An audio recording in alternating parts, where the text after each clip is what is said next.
It's wonderful being here. All of you have made my wife and myself and our first trip to South Africa so warm and welcoming, and it's just been wonderful.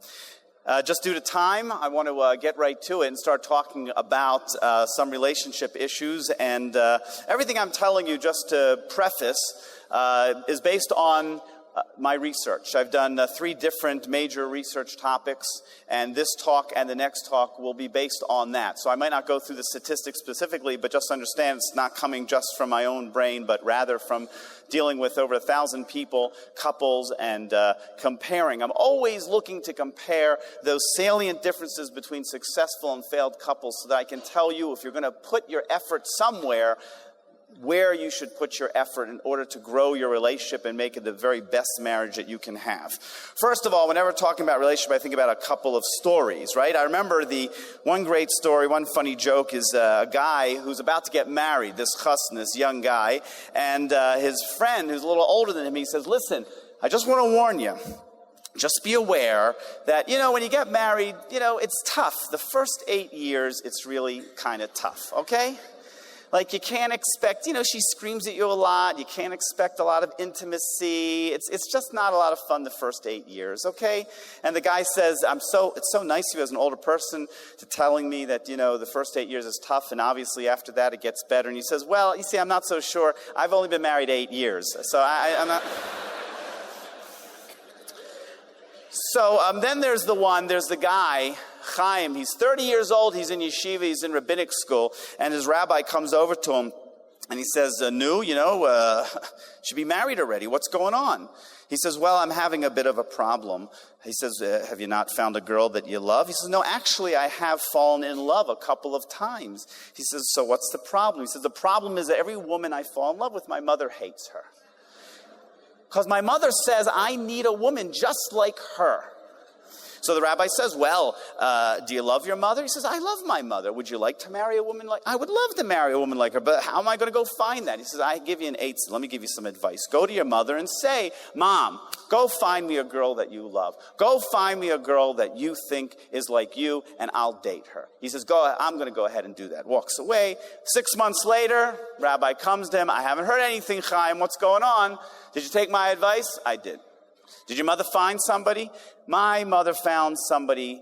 It was like a younger version of her, the spitting image, it was unbelievable. She talked like her. She walked like her. She laughed like her. So did you fall in love? I fell head over heels. It was amazing. He said, so what was the problem? He said, the problem, my father hated her.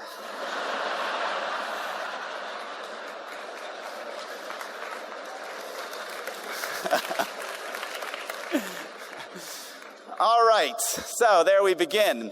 So listen, it was interesting, whenever I was on an Oprah show, I was on 11 times. Whenever I was on, I always counseled couples, in advance. And there was one couple, particularly Amy and Tim. And this couple was at the brink of divorce. They had one child, and he had lost his job, a lot of economic issues. And she moved out. And since she had moved out, he really got his act together, to make a long story short. She had suffered from stage 4 melanoma cancer in that year, and her father did as well. Her father passed away. When I talked to her about getting back with her husband and getting over the past and dealing with her marriage, she said to me that's too hard. It's just too hard for me. I can't do it. And I said, hold on a second. How is it that you survived cancer and you're telling me that this marriage is the hardest thing for you to do? So let me ask you, how did you beat cancer, in your opinion? And she said to me, well, it's interesting. When the second I found out I had cancer, I immediately made a decision in my head that I was going to live. So much so that if somebody came to me and they had negative statistics or they were going to tell me some sob story, I didn't even listen to them. I was rude and obnoxious. I said, I don't want to hear it. I don't have anything to do with you. And she believed that through her positive thinking and her fight in her, that helped her beat cancer. So I looked at her and I said, have you ever fought for your marriage? And she was stunned. And she said, not until now. And her life changed at that moment because suddenly she realized that whereas most of us go through life thinking there's a lot of stuff going on in our lives, marriage is one of them. That is not the attitude that successful couples have. Successful couples have that marriage is the number one. That if we don't put the constant energy and effort into our relationship, if we ignore it, it will go away. If we wait until the kids are older, until our careers are built, whatever the case may be, it's an ingredient for disaster. So looking at that, I was looking for what those salient points are. I'm going to share a few of them now and tell you some of the critical differences that I found between men and women. Number one, let me tell you something about men that all women must learn right away. We men, we love to win. Have you ever seen your man watch a sporting event on television? Okay? You would think that he's got his whole year's salary riding on this game, the way he's carrying on, right? You can't believe it. Yet, let me tell you something about a man. When his team is close to the end of the game, and it becomes clear to him that it is impossible for his team to win, you know what he does? He turns it off. That's what men do. The number one complaint about men in unhappy marriages was that they felt underappreciated. Now, we'll talk about women in a second. I'll give you a fair shake at this. But for now, we need to realize how much men need to be appreciated. How much they need the simple, loving gestures that women also want. Now, it's hard for you women because we men walk around with a lot of bravado and we're walking around strong and we don't come to you asking for appreciation, right? I mean, you women, you can get away with walking up to your husband and say, oh, honey, I need a hug, please. But if your man came to you and said, oh, honey, I need a hug, please, you know what I'm saying? I mean, right? Well, come on, right? We can't do that. We don't get that. So therefore, it becomes difficult for us to feel a sense of appreciation. And many women have told me that they feel that if I appreciate my man, you know what's going to happen? That's going to be it. He's going to figure, I'm done. This is great. I'm going to move on now. No, the fact is when you appreciate a man, when you make him feel appreciated, all of a sudden he wants to score again. He wants to win with you again. So it's such an easy and simple idea. If you think to yourself, starting today onward, and you say, from this point on, I'm going to make some appreciative comment or gesture at least 2 times a day. I'm going to initiate that to my spouse. Right? Now, if your spouse isn't here, he's going to look at you and say, what has gotten into you? What's going on? What did Neuman do? And bring him back. But such a simple gesture. And if it's a kiss, if it's a hug, if it's an I love you, if it's a magazine, if it's a flower she likes. We're talking about going both ways. We all want appreciation. Let me tell you something so important about appreciation because it sums up. It says that out of all I know about you at this moment, I am summing you up for good. I'm saying there's something good about you and I see it in you. I'm going to bring out the best in you. If you go to shul, when it comes to the Amidah, the Shemona Esrei, which is the most intensive part of our praying, you will know that the cantor, the chazan, repeats what you said silently. Now, that was done for a day and age years ago when people, the common person, they didn't have Sidurim, they didn't know it by heart, so they actually fulfilled their obligation. They listened to the cantor and they responded to him. And through that response, they actually were praying. It's very interesting. There is only one place during that experience in the repetition of the Shemona Esrei that the person, the congregant listening, must say it himself. And that is a paragraph that begins, Modim anachnu lach. We appreciate you. We thank you, God. Out of everything you can messenger into God, you can't messenger in appreciation. It is so crucial to the very essence of a relationship that we have to remember to constantly make sure that's happening both ways. Now, men, let me tell you something.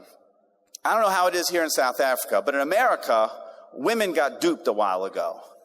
They were told that if they go out and they get careers and they help their men make money, that their husbands are going to share 50-50 in caring for the children. This is a good joke. So you want to talk about appreciation, men. Think about what your spouse has to do. Very often there are women who are working harder than ever in any generation, and they need simple kindness as well. Let me tell you, it's easy to criticize. That's not a problem. We can always find things in our spouse, but if you're going to find the critical things, that's what you're going to focus on. It's never going to get better. If you or I looked in a mirror and only saw the worst parts in us, we're all going to look ugly. We need to look at our spouses, and we need to appreciate the good in them. Let me tell you a story. My lovely wife, who is here today, taught me, and a lot of people around her, a great thing. We once went to this Jewish Federation event. It was a female event. It was a fundraising event, which meant that it was about 300 women, and they were powerful business women. They were very powerful. They had more testosterone than I did. I got to tell you, it was unbelievable. These people, they were unbelievable. So my wife and I are sitting at the head table, the sponsor table. So these are like the really strong people, and they sit us down. And, and they say, okay, Gary, we're going to go around the room. We're going to tell us what we all do. So the first one went, says, I am the CEO of the United States. I know I'm the CEO of the world. I'm the CEO of the universe. It was unbelievable. I mean, all of them really were such phenomenally accomplished women. And then they came to my wife. And my wife, unbeknownst to me, she says, I run a home for unwanted children.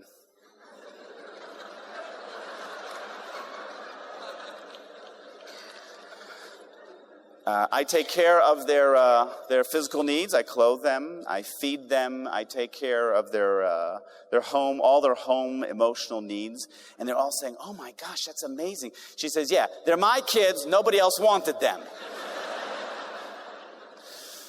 Now, besides the fact that I'll never speak in that town again, the fact was that she made an incredible point.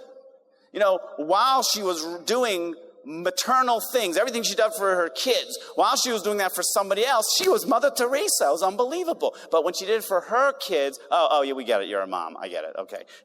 That's how much underappreciated we are in society for our mothers. And yet our Judaism tells us that the very crux, the very root of our lives is tied up in that.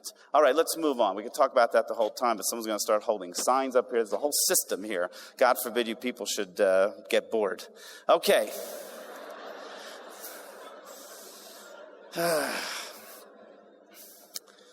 I got to tell you one other thing about men. I'm going to say it quickly, but women, you just have to understand this. We are good at compartmentalizing. It is just who we are, okay? We are trained to compartmentalize. You just got to deal with us. Don't take it personally, all right? I have 4 kids, 1 girl, thank God. And when my... when my 10-year-old was playing football, and I'm Jewish, so it was flag football. It wasn't real football. That's not soccer. It's American football. So people hit each other and get hurt. There's physical stuff. So we protect our Jewish American children. My son, I'm telling you, I swear, he said to me when he was 8, 10 years old, I want to grow up and be a baseball player. I said, man, you're Jewish. You better just own the team because that's as close.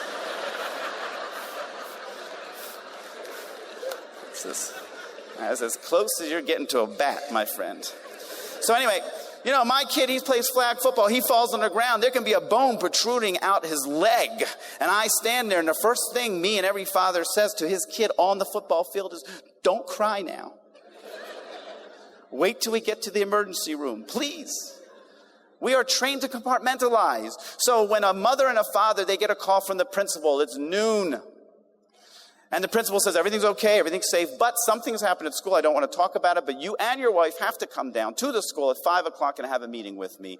And they hang up. Well, the guy, you know what he does? He goes back to work. Because he says, there's nothing I can do about it until 5 o'clock. So he compartmentalizes. His wife can think of nothing else for the next 5 hours other than, what the heck am I going to hear about this kid? And she's angry because he doesn't want to talk about it. He says, we don't know what to talk about because we don't know what's happened, but she still wants to talk about it. Don't take it personally. That's who we are. We are compartmentalizers. Let me tell you something about women that's very important. And men, you really have to listen up on this one. You women, you love to communicate. God bless you. It's a wonderful thing, okay? It's a wonderful thing. It's an important thing. No one's going to tell you like I'm going to tell you straight. Your husband's not going to tell you this, so I'm going to tell you for him. When you sit down and you look at your husband and you say, honey, we got to talk. I had some conversation, some problem with your mother. We got to sit down. We got to talk about it. And you start talking. There are two distinct thoughts that go through your husband's brain. The first one is, when is this going to end?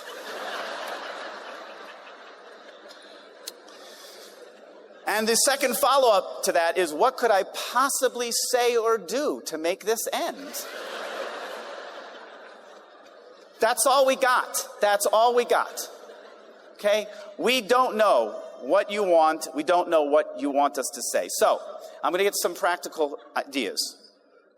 Practically, first of all, I want to say that the verbal connection between couples is crucial. Men, please understand that, women, for the sake of chatting and getting to know, it's important. Our Jewish value, one of the most important moments, we're here at Sinai in Daba. Well, the fact is, at Sinai, what was so special about Sinai? We got the 10 Commandments, one of the most terrible translations of the Hebrew language. The Aseres Hadibros, it means the 10 words.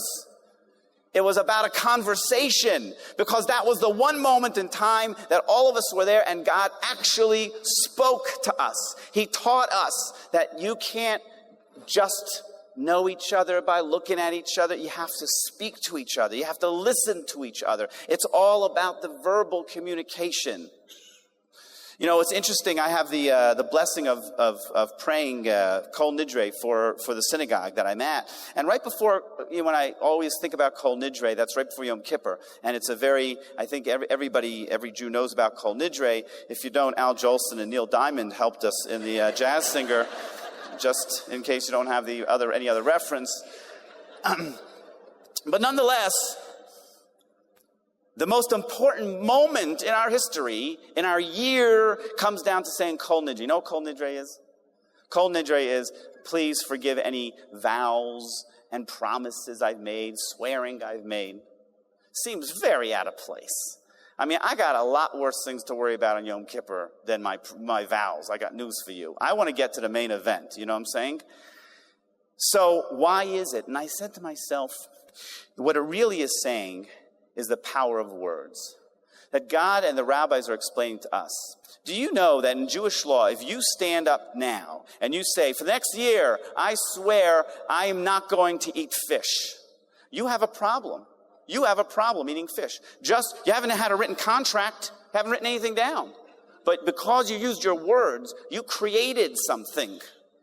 So I think before Yom Kippur, when we're going to talk to God, the first thing that the rabbis want us to know is your words are going to create. When you say, I love you, you're creating something. There's something that's happened. It's real.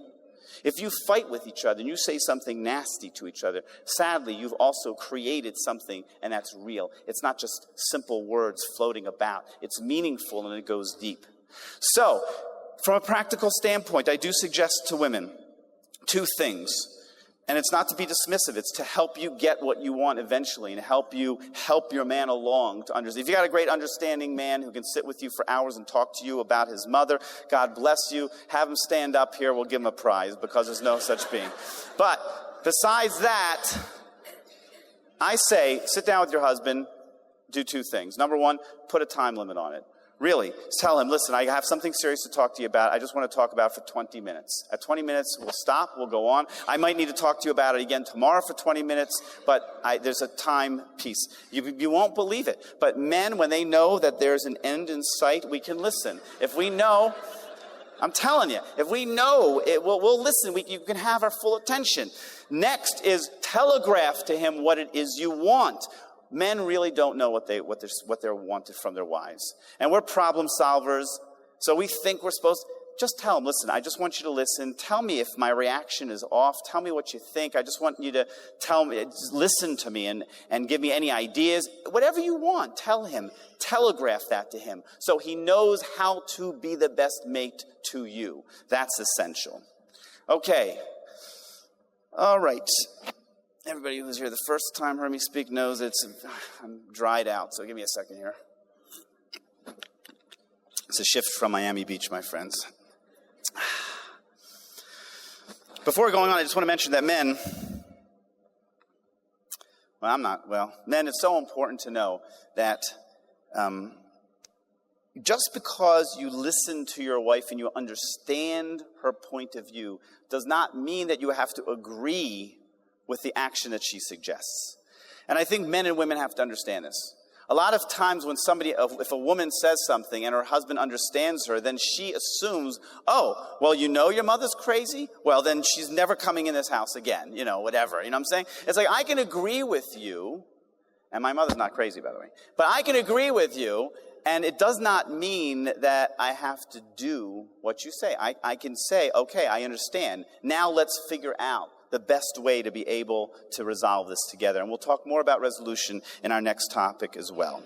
Okay, let's talk about something that I learned about communication. One of the things I learned about communication came from a story. And it was a story when my wife and I were first married. We had our first child, pretty quickly, about 11 months from when we got married. And my wife when she stopped nursing, my wife and I wanted to get away for one night. Our in-laws lived down the block. They were going to watch my son Yehuda. We wanted to get away for one night. And we wanted to get away for one night for one reason and one reason only. We just wanted to sleep. We wanted one night to sleep. So we live in South Florida. Naples, Florida, during the summertime. I was on a rabbinic salary, which means I was poor. And so and my wife lands this great deal at the Ritz-Carlton. I don't know, you must know Ritz-Carlton. It's a big, fancy place. Very fancy place. So, I go off with my little bag with a sweatshirt and T-shirt inside, and I go off to the Ritz-Carlton. Now, I don't know about you, but arriving at the Ritz-Carlton, for me, was akin to somebody else arriving at the Oscars. There's like red carpet. There's literally a red carpet going in. And so, these big, huge guys, these big guys in beautiful uniform, big, strong guys, obviously not Jewish. And they take my luggage and they walk in, and I walk into this lobby, and I'm so taken aback because everybody there is beautiful. Beautiful. They're walking around in clothes that I didn't know what the insignias were. I'm embarrassed to say I probably had poly content in my pants. I didn't know what was going on. The guy playing the grand piano had long tails, tuxedo. There was bountiful flowers everywhere. True story. My wife, she's the daughter of a judge, well-traveled. I said to my wife, you check us in. I could not cross the lobby to go check in. And I said, honey, I'm going to hide over there among the bountiful flowers over there in the corner. We get up to the club floor. They must have taken pity on us being away from our kids, so they put us on the club floor. I walk into the club floor room. There's our beautiful room. There waiting for us are these strawberries. Never seen these, like the size of my fist, big, beautiful strawberries, ever so delicately decorated in white and dark chocolate, making the strawberries appear as though they are dressed in tuxedos. And I looked at my wife and I said, oh my gosh, the fruit here is dressed better than I am, So, it's 9 o'clock at night. I call my mother-in-law. I said, unless you're at the emergency room, please do not call us. We want to sleep. Please, please. 10 o'clock. We are dead to the world, my wife and I. True story. 2 o'clock in the morning, the fire alarm goes off at the Ritz-Carlton. Now, I don't know about you, but I bound up out of bed, and the first thought in my head is, what does one wear to a fire at the Ritz-Carlton?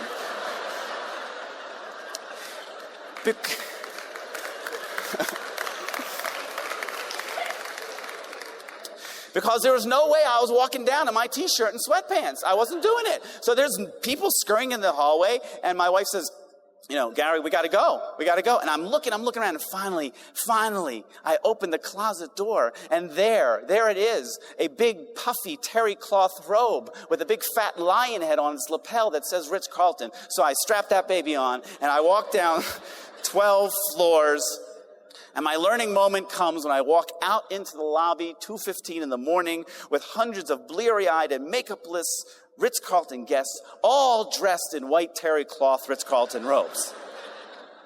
And I looked at my wife, and I remember I said, oh my gosh, all these people are just like me. You know, it was the great equalizer. And it taught me so much about life and so much about marriage. We walk around all day. We're dressed up. We're dressed up. We're putting on a persona. What do I want you to believe about me? What is it that I want you to understand about who I am? We're always dressed up. There's only one person in this world that should know you intimately, should know who you are at your core. That's your spouse. We got one chance. Don't ruin it. We got one chance of somebody who can really, really understand and care about us. And that's what being unclothed means. The one person we can let our hair down. Yes, your spouse is going to tell you stuff about their thinking that they're not going to tell other people because other people would criticize them because they're not perfect just like you. You're not supposed to be looking there to criticize them more. You're supposed to be looking there to love them and say, even with everything who you are, I love you that much that I just want to be with you. I want to be close to you. It's interesting, actually, there's a study that came out not long ago that said that the newness to marriage actually lasts 2 years. You got 2 years of real fascinating, interesting time, and then it's over, okay? The rest of it is about us learning and growing together. So,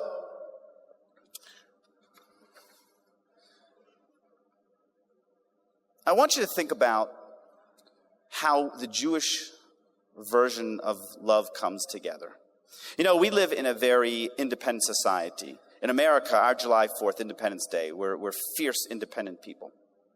And therefore, you know, what we like to do is we don't like to feel that we need anybody. I don't need anybody.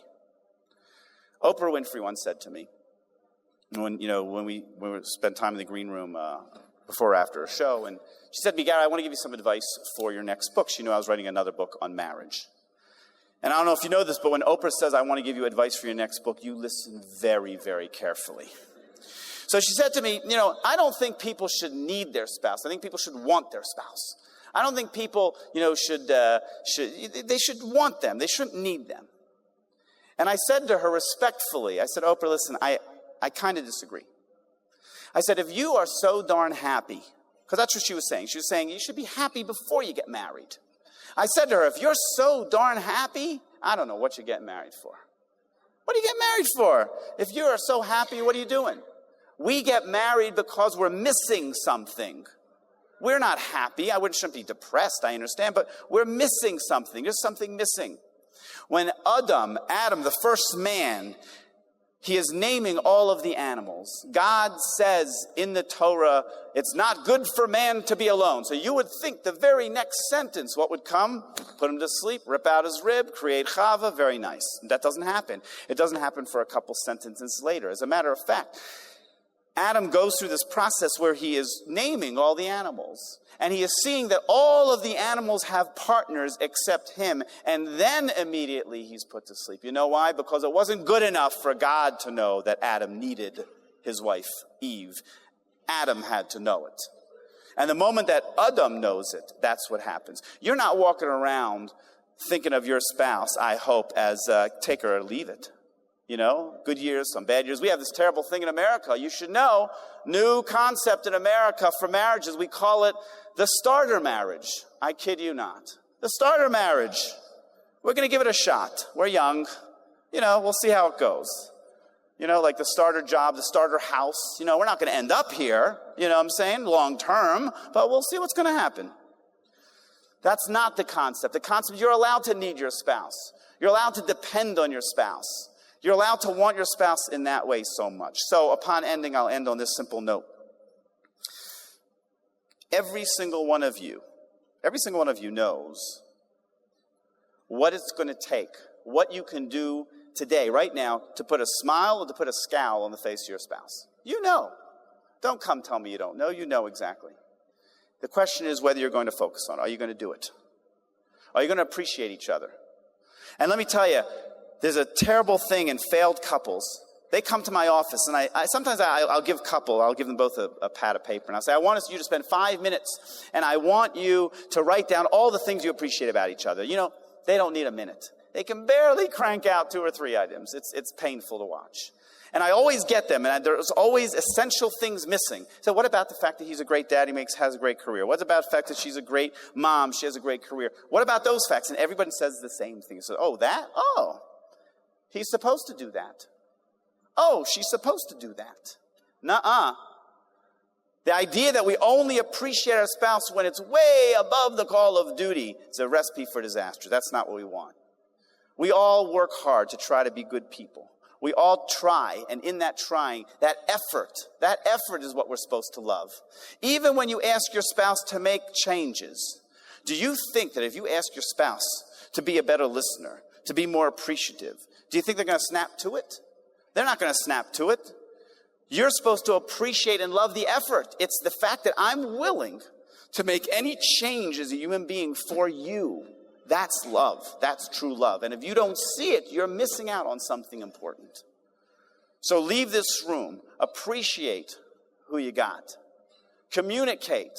Make sure you spend the time, and we will get to time at the beginning of our next lecture.